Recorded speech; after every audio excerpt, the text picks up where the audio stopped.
여러분 안녕하십니까?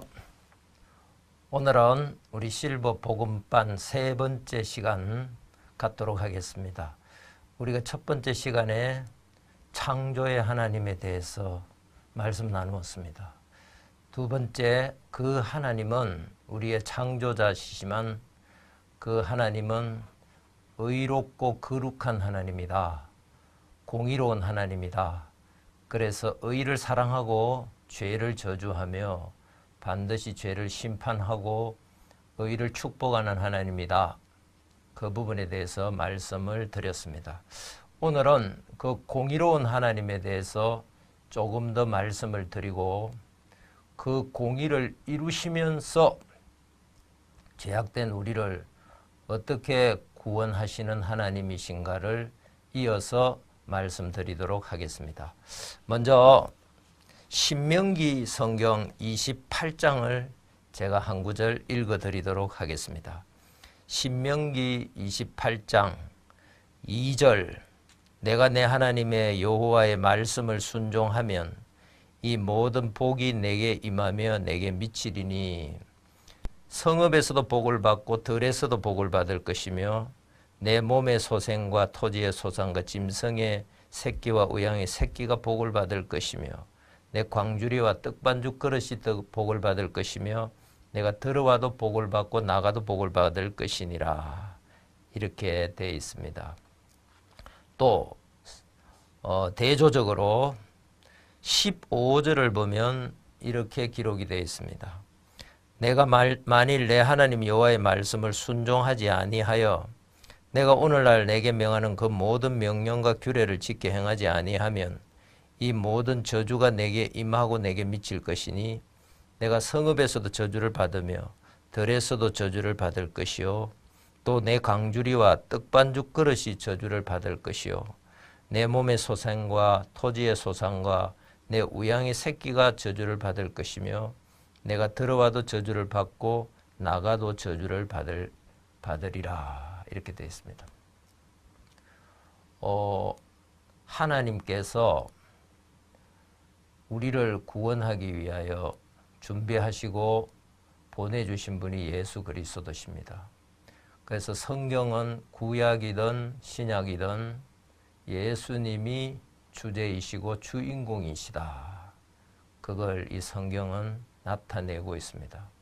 그런데 하나님이 예수 그리스도를 보내주시기 약 1500년 전에 율법을 먼저 주셨습니다. 왜 하나님이 율법을 주셨습니까? 성경 여러 곳에서 특히 로마서 3장이나 갈라디아서 2장 등에서 율법은 우리의 죄를 깨닫게 하기 위하여 주셨다. 분명히 율법을 주실 때 다 지키라고 말했습니다. 그리고 지키면 복을 받는다.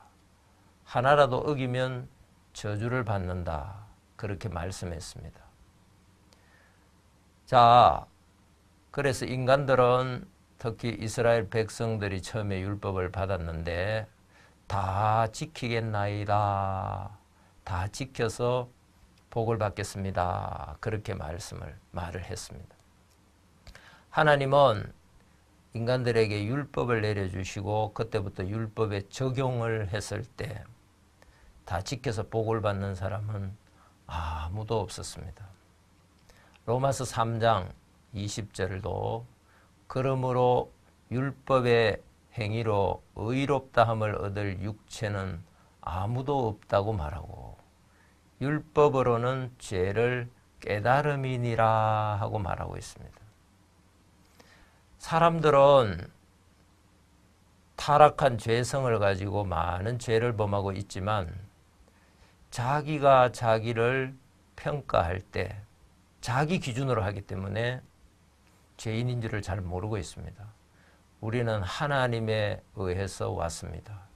그리고 우리는 하나님께 돌아갑니다. 그 하나님 앞에 한번 서야 합니다. 그때 하나님은 우리 양심으로 우리를 재판하는 게 아닙니다. 세상 법이나 도덕으로도 재판하는 게 아닙니다. 하나님의 기준으로 재판합니다. 그 하나님 앞에 어떤 사람인가를 알려주고 싶었습니다.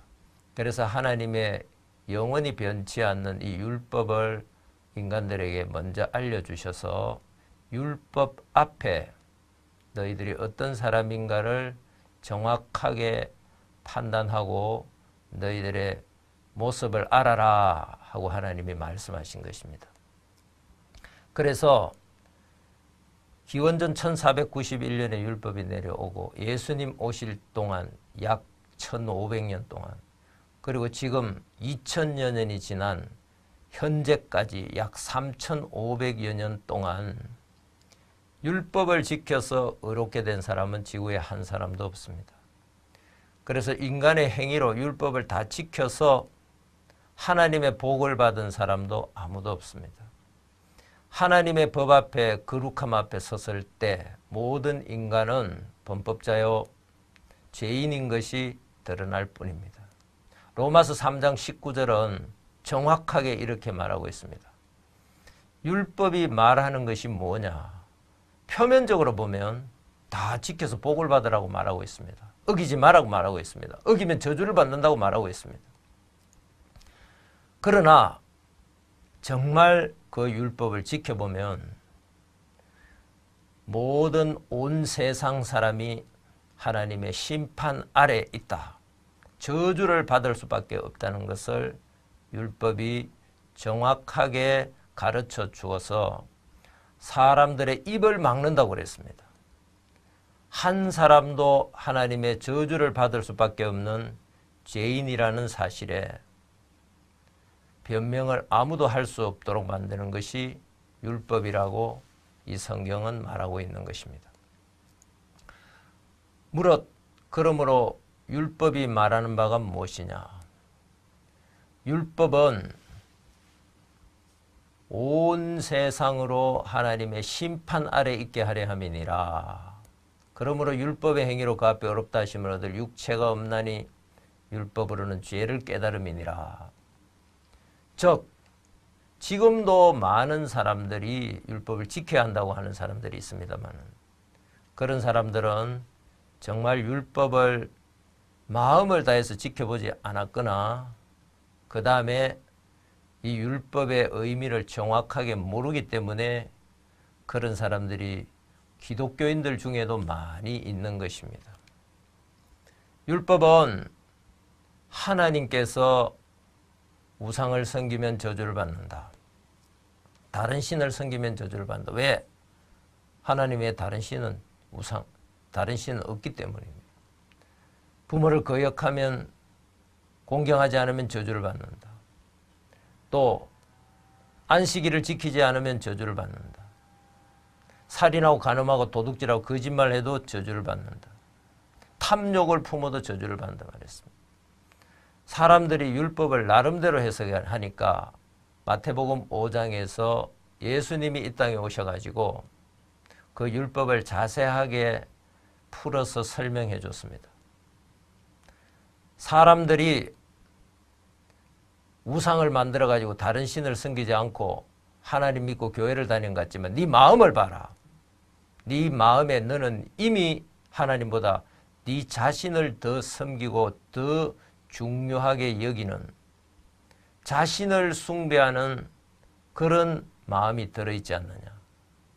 살인을 안 했다고 하지만 다른 사람들을 미워하고 무시하고 짓밟고, 그게 마음의 살인이 아니고 무엇이냐. 간음을 안 했다고 하지만 여자를 보고 음욕을 품고 음란한 드라마, 영화, 소설, 글 이런 것들을 좋아하고 허용하고, 그게 간음이 아니고 무엇이냐. 도둑질을 안 했다고 하지만 다른 사람들을 탐내고 다른 사람들이 가지고 있는 것을 부러워하면서 어떻게 해서든 나도 저걸 갖고 싶어 하는 욕심, 그 욕심이 네 안에 계속 너를 이끌어가고 있지 않느냐. 그 욕심이 도둑질이다. 그래서 하나님은 마음을 보시고, 물론 행위도 보시지만 마음까지 보시는데, 그 마음에 죄악된 생각이 품어져 있으면 그건 몸으로 나왔든 나오지 않았든 이미 마음에 죄를 범한 것이고 중심을 보시는 하나님 앞에 율법을 어긴 것이다. 그렇게 말씀하는 것입니다. 자, 하나님은 우리에게 타락한 인간이요 멸망받을 수밖에 없는 인간인 걸 정말 알려주고 싶었습니다. 그런데 사람들은 자기 기준을 가지고 살고 있기 때문에 자기를 언제나 좋게 생각하면서 자기 모습을 잘 모르고 있습니다. 우리가 하나님 앞에 섰을 때 어떤 사람인가? 모든 율법을 어겼고 마음에서부터 죄악의 많은 욕망과 낙을 좋아하는 그런 인간인 것을 하나님은 가르쳐 주었고, 그리고 하나님의 율법을 정말 모조리 범해서 멸망을 받을 수밖에 없는 죄인인 것을 알려주고 싶었습니다. 그러나 지금도 많은 사람들이 자기를 나름대로 자기 기준으로 평가하고 아니면 주위에 있는 사람들에게 잘 보이면 되는 줄 생각하지 하나님 앞에 어떤 사람인지를 잘 모르고 있는 것입니다. 하나님은 공의로우신 분이십니다. 성경 여러 곳에 하나님의 보좌의 가장 기초가 뭐냐? 시편 97편 2절에 보면 의와 공평이 하나님의 보좌의 기초다 하고 말하고 있습니다.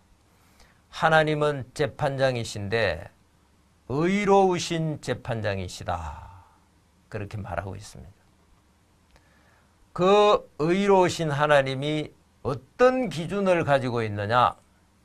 그것이 바로 하나님의 영원한 의의 기준, 십계명을 비롯한 이 율법이라는 것을 알려주시고 그 하나님의 의로움 앞에 우리 모두는 죄인으로 드러나고 하나님 앞에 저주를 받을 수밖에 없는 악한 인간인 것을 우리에게 깨우쳐주고 싶었던 것입니다. 이 신명기 28장은 이제 하나님께서 시내산에서 율법을 십계명으로부터 시작해서 쭉 알려주시고 이제 마지막 결론을 내리는 것입니다. 신명기 28장 1절 2절은 이 율법의 모든 것을 다 지킬 때 하나님은 우리에게 복을 주겠다고 말했습니다. 첫째, 네 마음도 복을 받고 네 몸도 복을 받고 네 가정도 복을 받고 네 자식도 복을 받고 네 나라도 복을 받고 율법을 지킨 그 나라 그 사람들 네가 무슨 일을 하든지 복을 받고 어디에 있든지 복을 받는다. 들어가도 복을 받고 나가도 복을 받고 사람들과의 관계에서도 머리가 되고 꼬리가 되지 않는다. 모든 삶의 복을 받고 율법을 흠없이 지킨 정말 의로운 사람이라면 죽어서 하나님 앞에도 영원히 거룩한 의의 나라 하나님의 나라에서 하나님과 영원히 함께하는 복을 받는다고 말하고 있습니다. 그런데 이 신명기 28장은 율법의 결론인데 68절까지 아주 길게 28장을 이루고 있습니다. 그런데 이 율법을 다 지키는 사람은 복을 받는다는 내용을 1절부터 14절까지 자세하게 쓰고 있습니다. 15절부터 68절까지는 54절이죠. 이 54개 절에는 뭘 쓰고 있냐면 15절부터 말하고 있습니다. 네가 이 율법의 모든 말씀을 준행하지 아니하면 즉 하나라도 어기면 하나님은 죄가 많이 있든 티끌만큼 적게 있든 죄는 하나님이 저주할 수밖에 없는 거룩한 분이기 때문에 네가 저주를 받는다. 그런데 율법을 지키면 복을 받는다는 것이 14절까지 나온다면 율법을 어기면 어떤 저주를 받는다는 것은 또 14절 더해서 28절에 맞추면 되는데 복을 받는다는 14계절보다 약 4배나 많은 54절 동안 율법을 어긴 사람들이 받을 저주에 대해서 자세하게 하나님이 말씀하고 있습니다. 저는 오래전에 이 성경을 읽으면서 처음에는 이 성경 내용이 율법을 어겼을 때 받는 저주가 어떻게 이렇게 많고 혹독하고 철저하냐. 그래서 이런 대목을 읽을 때 별로 좋지가 않았습니다. 그냥 후다닥 넘어가고 말고 이랬습니다.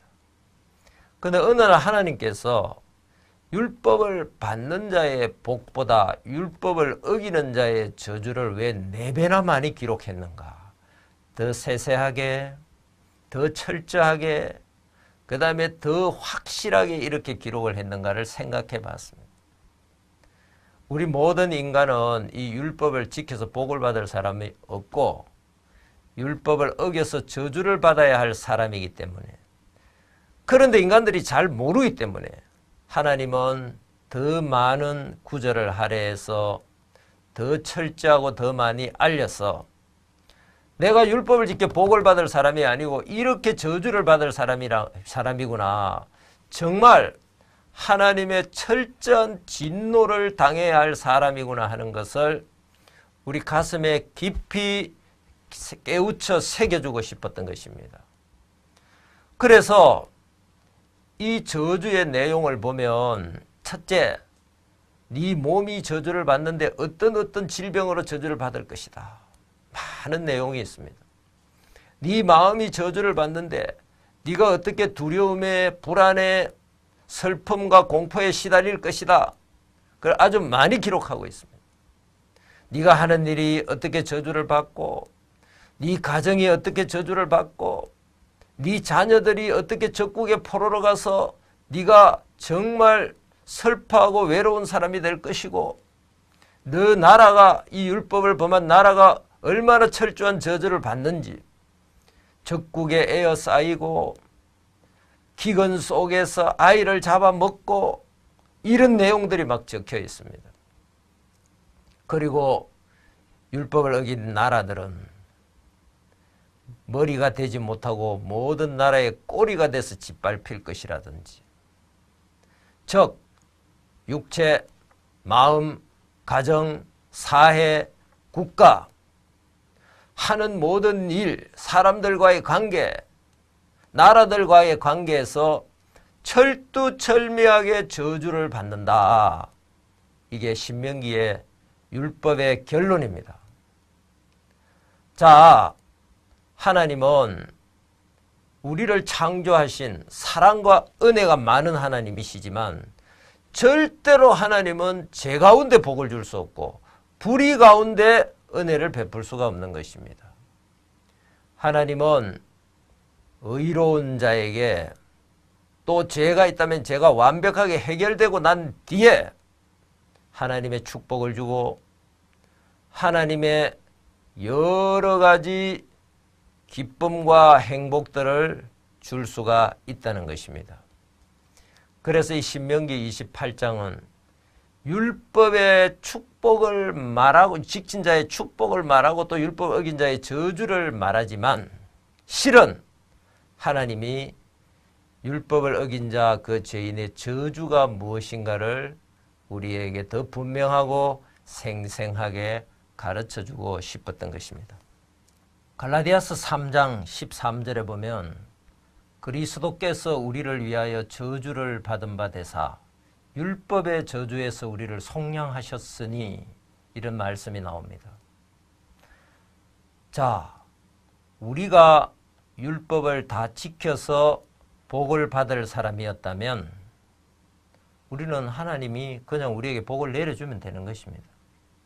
그런데 왜 예수 그리스도가 우리를 대신해서 저주를 받아야 됐느냐? 우리가 저주를 받아야 할 사람인데 우리 힘으로 구원을 받을 수가 없기 때문에 하나님이 우리를 사랑하사 예수 그리스도를 보내시고 예수 그리스도가 우리의 저주를 대신 받고 우리를 의롭게 해주시고 구원해 주시기를 원하셨다는 것입니다. 성경에 가장 중요한 내용 중에 하나가 뭐냐 하면 하나님은 거룩하고 의로우신 분인데 절대로 하나님은 죄를 지을 수가 없고 죄와 타협할 수가 없는 분이 하나님이십니다. 하나님은 거룩하시니까 죄를 정말 싫어하고 저주하시기 때문에 죄의 분명한 선을 갖고 계시고 죄를 저주하십니다. 우리를 아무리 사랑해도 우리 영혼이 죄에 물들어 있고 우리 삶이 죄악 가운데 있을 때 하나님은 그 죄 가운데 복을 내릴 수가 없고 이 죄를 내가 얼마나 싫어하고 저주하는 하나님, 의로우신 하나님이신가를 죄에 대한 저주와 심판으로 하나님은 반드시 보여주시는 하나님이시라는 것입니다. 성경에 왜 하나님이 노아 홍수 때 심판을 하여 했습니까? 거룩하시기 때문입니다. 왜 소돔 고모라 성을 불로 심판하셔야 했습니까?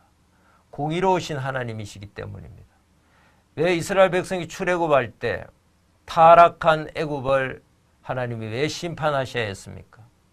하나님이 거룩하고 공의로우신 하나님이시기 때문입니다. 왜 광야 생활을 할 때 아말렉 족속을 진멸해야 하고 가나안 족속들을 진멸해야 했습니까? 그들이 타락하고 죄악 가운데 돌아서지 않았기 때문입니다.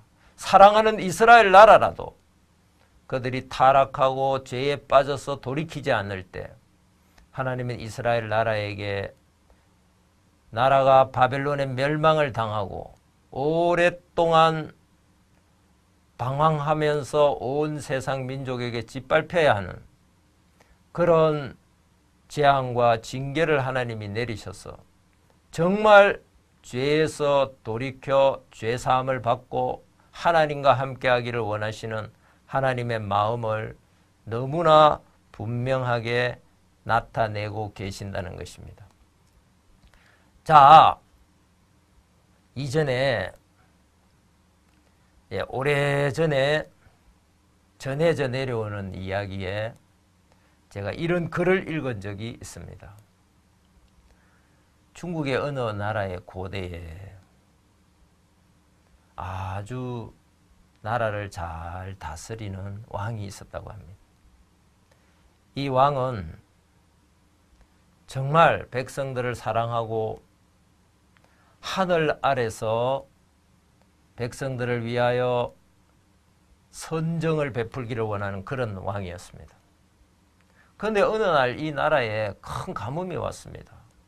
기근이 심해졌습니다. 식량이 부족합니다. 그때 민심이 흉흉해지기 시작했습니다. 도둑질하는 사람들이 일어나게 됐습니다. 왕이 너무 마음이 아팠습니다. 우리나라가 정말 이웃을 사랑하고 이웃을 위하는 그런 살기 좋은 나라였는데 이렇게 기근으로 가뭄으로 민심이 나빠져서 되겠는가? 그래서 왕이 강력한 법을 하나 제정해서 공포를 했습니다. 지금부터 누구든지 도둑질을 하는 사람은 그 사람의 오른쪽 눈을 뽑아버리겠다. 절대 도둑질하지 말고 정말 어렵더라도 참고 견디고 또 양식이 있는 사람들은 주위 사람들을 돌아보고 그리고 내가 왕이지만 내 곡식 곡간을 다 풀겠다. 그래서 왕도 다음 추수 때까지 죽을 먹을 수밖에 없도록 왕궁 곡간의 양식을 다 풀어서 백성들에게 나눠주고 그러니까 관리들도 그들이 쌓아놓았던 곡식을 다 나누어 줬습니다. 그래서 백성들이 그 어려운 시기를 그 좋은 왕 아래서 하나하나 극복해 가기를 원했던 것입니다. 그런데 그래도 이 식량 문제가 온전하게 해결이 될 수가 없으니까 어느 날 어떤 일이 있었냐면은 왕의 아들, 왕위를 이어받을 왕자가 죽을 먹으니까 불만이 생겼습니다. 그래서 어느 날 밤에 가까운 몇 사람을 데리고 평민복을 입고 왕궁을 살짝 빠져나와 가지고 민가를 방황하다가 민가 한쪽에서 닭이 있는 걸 보고 닭을 훔쳐가지고 계곡 어석한 곳에 가서 닭을 삶아 먹었다는 거죠. 그런데 그 사실이 들켜버렸습니다. 그 백성들이 왕자인 줄 모르고 분노해가지고 관가에 이 왕자와 일당들을 이제 잡아갔다는 거죠. 왕자와 그 일행이 잡혔습니다. 그 법이 세워지고 처음으로 이제 눈을 뽑아야 할 도둑놈이 한 명 잡힌 거예요. 그게 공교롭게도 왕자였던 것입니다. 이 고을 사또가 자기가 재판하지 아니하고 제일 먼저 도둑질한 그 사람이 잡히거든 왕에게로 데려와라. 그 명령이 있었기 때문에 왕궁에 이 도둑놈들을 왕 앞으로 데리고 간 겁니다. 왕이 그 소식을 듣고 분노를 했습니다. 물론 왕자인 줄은 몰랐죠. 왕이 친히 재판석에 앉았습니다. 내가 왕궁의 곡식까지 다 풀고 관리들도 곡식을 다 풀어가지고 함께 이 기근을 극복해 보려고 하는데 이 왕의 명을 어기고 도둑질을 한 저 도둑놈이 도대체 누구냐? 내가 엄벌을 내리리라. 인두를 가져와라. 숯불에 벌겋게 달구어진 그 숯불 함에 담긴 인두가 왔습니다. 자, 왕이 엄중하게 호령하면서 이 도둑놈을 심판하려고 하는데 이 도둑놈이 갑자기 고개를 들면서 아바마마. 왕이 깜짝 놀랐습니다. 세자가 죽을 먹고 배가 고프다고 도둑질을 한 것입니다. 자, 이 왕이 너무 놀랐습니다. 그리고 왕이 너무 마음이 아팠습니다. 이제 법대로 하면 앞으로 이 나라의 왕이 돼야 할 왕자의 오른쪽 눈을 뽑아야 됩니다. 그러면 나라의 왕이 앞으로 이 애꾸 눈으로 나라를 다스리는 게 얼마나 안타깝겠습니까? 얼마나 좋지 않습니까? 자, 그렇다고 왕자라고 분명히 도둑질을 했는데 그냥 석방을 시켜주면 법을 어기는 것이 되는 것입니다. 이 왕은 공의로운 법을 세웠고 항상 그 법을 준행해 왔고 관리들이라 할지라도 자기도 그 법 지키면서 공의롭게 살아온 왕이었습니다.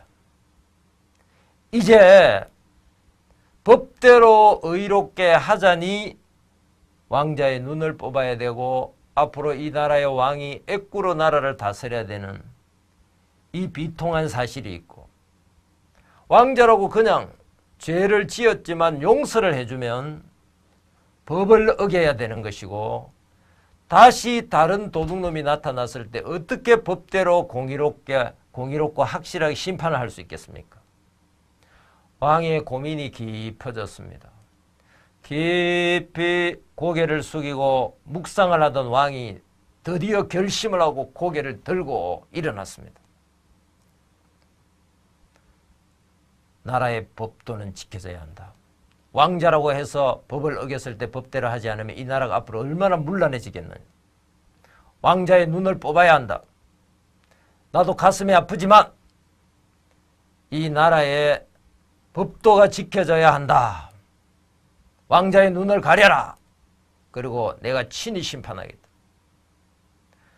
근데 그 사이에 이 왕자라는 것이 밝혀지자 누가 또 급히 달려가 가지고 왕비에게 전갈이 됐습니다. 왕후가 달려왔습니다. 대왕마마, 한 번만 이 왕자를 용서해 주십시오. 대왕마마. 그러나 왕의 마음은 변하지 않았습니다. 왕비를 물리쳐라. 이 나라의 법도는 지켜져야 된다. 왕이 드디어 이 왕자의 손발을 묶고 눈을 가리우고 그리고 자기가 친히 인두를 빼어들었습니다. 모든 사람들이 그 끔찍한 장면 앞에 신하들은 고개를 수그리고 그리고 왕비도 땅에 엎드러졌고 이제 왕자도 체념한 듯이 이 눈을 감고 목이 묶인 상태에서 두려워하고 있었습니다. 그리고 이 인두로 왕이 눈을 찔렀습니다. 지지직 하고 살이 타는 냄새가 나고 하는데 사람들이 눈을 떠보니까 고개를 들어보니까 이 왕이 자신의 눈을 찌른 것입니다. 깜짝 놀랐습니다. 신하들이 달려왔습니다. 왕을 부축하고 또 급히 응급처치를 한다고 하고 붕대로 가리고 왕이 자리에 앉았습니다. 그리고 엄중하게 말했습니다. 나는 이 나라의 왕이다. 이 나라의 법도는 언제나 지켜져야 된다. 왕부터 이 법도를 준행해야 한다. 그래야 백성들이 따라할 수밖에 없지 않겠느냐.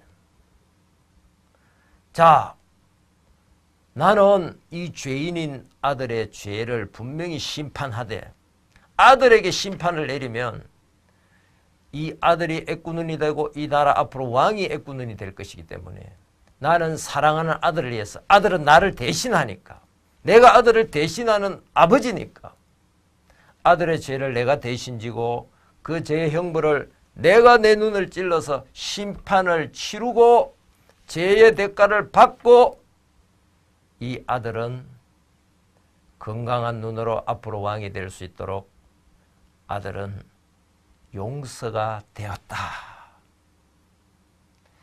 자, 여러분, 이게 죄를 대신 지고 죄의 형벌을 대신 받았다는 말입니다.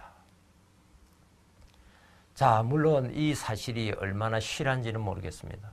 그런데 제가 어느 날 이 이야기를 읽게 됐을 때, 듣게 됐을 때 정말 이것은 성경에 나타난 하나님의 구원의 복음과 너무 비슷한 이야기라서 제가 잊을 수가 없습니다. 여러분, 만약에 왕자라고 해서 그냥 봐주면 불의한 왕이 되는 것입니다. 불의한 나라가 되는 것입니다.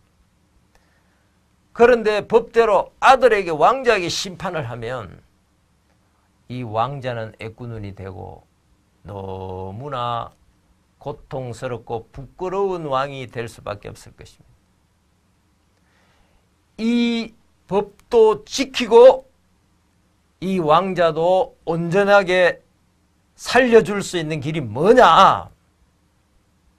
그건 아버지가 이 죄를 대신 지고 그 죄의 형벌을 대신 받는 것입니다. 성경에서 그 내용을 구속이라고 합니다. 구속. 대신 값을 지불해 줬다. 또 대속이라고 합니다. 대신 죄를 해결해 줬다. 또 속량이라고 합니다. 대신 죄의 값 저주를 해결해 줬다는 것입니다. 그래서 갈라디아서 3장 13절에도 그리스도께서 우리를 위하여 저주를 받은 바 되사 율법의 저주에서 우리를 속량했다. 그 율법의 저주를 대신 갚아줬다. 예수 그리스도께서. 여러분, 여러분에게 지금 꼭 중요한 사실을 하나 알려드리고 싶습니다. 성경의 창조주 하나님은 만물을 창조하고 주관을 하고 있습니다. 창조주이시고 그는 만물의 주인 주관자이십니다. 경영자시라 이 말입니다. 그리고 성경의 하나님은 나중에 모든 사람을 하나님 앞에 한번 서서 심판하는 심판주시고 재판장이십니다. 자, 그 거룩하신 하나님이 재판장으로 우리 앞에 설 때 우리는 멸망을 받을 수밖에 없습니다. 그건 율법이 확정해 줬습니다. 여러분, 이 세상에서 아무리 선량하고 선행상을 많이 받은 사람이라 할지라도 마음속 근본까지 보시는 하나님의 눈과 율법 앞에는 멸망을 피할 수 있는 사람이 아무도 없습니다. 그래서 로마서 3장 23절은 모든 사람이 하나님 앞에 죄를 범했다. 모든 사람이 하나님의 영광에 들어갈 수 없다. 모든 사람이 하나님의 심판 아래 저주를 받는다. 아무도 거기에 대해서 변명할 수 있는 사람이 없다. 그렇게 이야기를 하고 있습니다. 그래서 이 모든 사람의 창조주가 되시고 주인이 되시는 하나님께서 우리를 대신해서 그 죄를 대신하시고 우리 죄를 자기가 대신하시고 자기 죄로 여기시고 그 죄에 대한 저주를 예수님이 대신 받으심으로 우리를 구원해 주는, 즉 하나님의 공의도 이루고 우리도 구원을 해주는, 그것을 성경의 복음이라고 하는 것입니다. 자, 하나님은 성경에 이 창조자 하나님은 창조주시고 주관자시고 심판주신데 그 하나님은 놀랍게도 또 우리를 구원하는 구원의 주시라는 것입니다. 성경의 하나님은 성부, 성자, 성령 세 분으로 계십니다. 삼위로 계신다 이 말입니다. 분명히 하나님은 세 인격체로 계십니다. 그러나 이 세 분이 마음이 하나입니다. 그래서 삼위일체라고 합니다. 이 세 분이 마음을 같이 해서 천지를 창조하셨고 경영하고 있습니다. 자, 그런데 이 하나님 중에 한 분이신 성자 예수님이 이제 사람의 몸을 입고 이 땅에 내려와서 그 몸에 우리 죄를 대신 지시고 대신 저주를 받는다는 내용이 이 성경의 핵심 복음입니다. 그래서 예수님은 원래 하나님이신데 사람의 몸을 입고 내려오셔서 그때부터 하나님의 아들 성자라는 이름을 갖게 됐습니다. 성자 예수님으로 나타나기 전에 하늘에 삼위일체로 함께 계셨던 하나님은 성경에서 말씀 하나님이다. 그렇게 말씀하고 있습니다. 그래서 요한복음은 1장 14절에 이렇게 말하고 있습니다. 말씀이 육신이 되어 우리 가운데 오셨다. 왜 예수님이 우리 모든 죄를 대신 질 수 있습니까? 우리 모든 인간을 그가 지으신 창조주 주인이시고 정말 이 인간을 자기와 하나로 여기시는 마음을 가진 하나님이시기 때문에 그는 우리의 모든 죄를 대신 질 수가 있는 것입니다. 자, 그래서 이 어떤 종교에도 없는 모든 종교는 자, 인간의 행위로 의를 행한 만큼 복을 받는다. 그렇게 말하고 있습니다. 그런데 거룩하신 하나님 앞에 모든 인간은 멸망을 받을 수밖에 없는데 하나님의 대속으로 구원을 받는 이 놀라운 진리가 성경의 가장 중심 복음 핵심이라는 것입니다. 성경의 복음은 죄를 대속하고 심판을 대속하는 것입니다. 구속하고 속량하는 것입니다. 그 율법의 저주에서 우리를 속량하셨으니 그 왕이 아들의 죄를 대신 지고 자기의 눈을 찌르고 법은 지키고 아들은 살리고, 그게 이 복음의 중요한 핵심입니다. 로마서 3장 한 구절을 제가 펴서 읽어드리도록 하겠습니다. 로마서 3장에 보면은 이런 구절이 있습니다. 자, 로마서 3장 25절에 보면 이 예수를 하나님이 그 피로 인하여 믿음으로 말미암는 화목제물로 세우셨으니 이는 하나님께서 길이 참으시는 중에 전에 지은 죄를 관가하심으로 자기의 의로우심을 나타내려 하심이니 곧 이때 자기의 의로우심을 나타내사 자기도 의로우시며 또한 예수 믿는 자를 의롭다 하려 하심이니라 그랬습니다. 하나님이 하나님의 공의의 법을 지키고 그 의를 깨뜨리지 않고 의를 지키면서 죄인인 우리를 구원해 줄 수 있는 길, 우리를 의롭게 만들어 줄 수 있는 길이 뭐냐? 그냥 우리를 의롭다 하면 하나님은 죄인을 의롭다 하니까 불의한 자가 되는 것입니다. 그 죄를 확실하게 해결해 놓고 누가? 예수 그리스도의 피로 우리를 의롭다 하실 때 하나님도 의로우시며 또 예수 믿는 우리도 의롭다고 하나님이 말씀하시는 것입니다. 그래서 이 복음의 제일 중요한 것은 하나님의 공인데 그 공의대로 심판을 받아야 할 우리가 하나님의 큰 사랑으로 말미암아 주님이 우리 죄와 저주를 대속하시고 저주는 예수님이 받고 그 저주의 혜택 즉 구원은 우리가 받는 이게 복음이라는 것을 여러분들이 꼭 아셨으면 좋겠습니다. 그리스도께서 우리를 위하여 저주를 받은 바 되사 율법의 저주에서 우리를 속량하셨으니 이게 얼마나 감사한 이야기인지 모릅니다. 율법의 저주가 무엇입니까? 율법을 하나라도 어기면 성경 마태복음 5장에 말한 것처럼 홀이라도 남김이 없으면 하나님의 형벌의 심판에서 피할 수가 없다고 말했습니다. 홀이라도 남김이 없으면 사람은 하나님의 감옥에서 나올 수가 없다. 영원한 지옥에서 나올 수 없다 그랬습니다. 마태복음 25장에 보면은 마태복음 25장 자 제가 또 한 구절 찾아서 읽어드리겠습니다. 마태복음 25장 41절에 보면은 하나님이 마지막 심판 때 이야기를 이렇게 쓰고 있는데 마태복음 25장 41절에 저주를 받은 자들아 또 왼편에 있는 자들에게 이르시되 저주를 받은 자들아 나를 떠나 마귀와 그 사자들을 위하여 예비된 영영한 불에 들어가라. 자, 율법의 저주가 무엇입니까? 신명기 28장에 잘 말했습니다.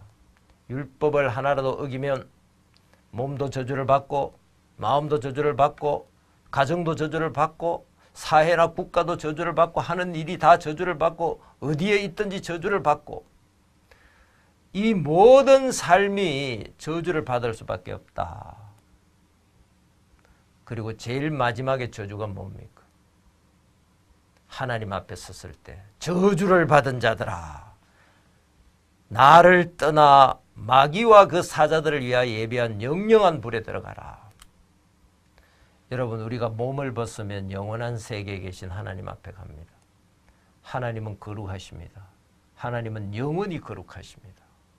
이제 그 영원한 세계에서 우리 영혼이 죄를 가지고 섰을 때 하나님은 이제 영원히 저주할 수밖에 없습니다.